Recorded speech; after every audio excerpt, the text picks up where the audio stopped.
एक जादुई जंगल में एक कदीम झील वाक़ई थी। इसके पानी शीशे की मानंद शफ्फाफ थे, जिनमें इर्द-गिर्द की रंग-बरंगी फूलों की झलकियां पड़ती थीं। इस झील के बीच रोशनी से चमकता हुआ एक पत्थर खड़ा था, एक बर्फ का पत्थर जो एक जादुई चमक के साथ दमक रहा था। बहुत अरसा पहले इस बर्फ के पत्थर में एक परी कैद थी, जिसका नाम नूर था।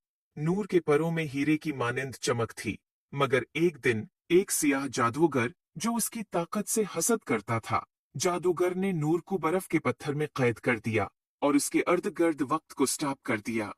सदियों तक नूर बेहोश पड़ी रही, इसके परों को बर्फ के पत्थर ने ढांप रखा था, इसके दिल की धड़कन मद्धम थी।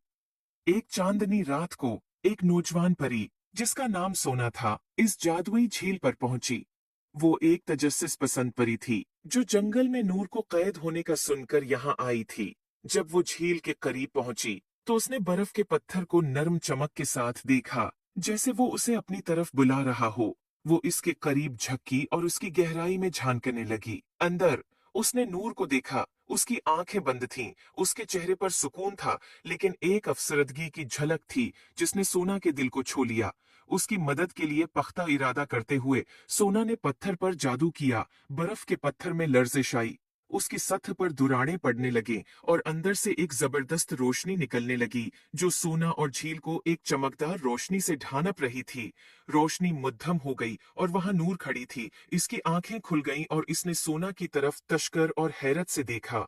जंगल जिंदगी से भर गया, फूल दोबारा खुलने लगे। नूर, जिसका दिल खुशी से भर गया था, ने सोना को गले लगाया। शुक्रिया प्यारी परी, तुमने अपनी रोशनी से मुझे अंधेरे की कैद से आजाद कर दिया। सोना ने मुस्कुराकर कहा, ये तुम्हारी रूह थी जो मुझे यहाँ लाई। नूर, इस दिन के बाद नूर और सोना अच्छी दोस्त बन गई और पूरे जंगल में खुशी और जादू फैलाने लगे।